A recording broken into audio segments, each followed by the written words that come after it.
Yoruba is palm edge. Odibie is only dark. Osho, there is nothing to be afraid of beyond it or in it.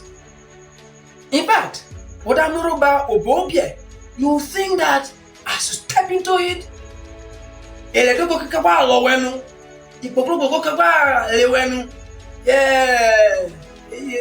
ubido kekaba ekiawe kupia.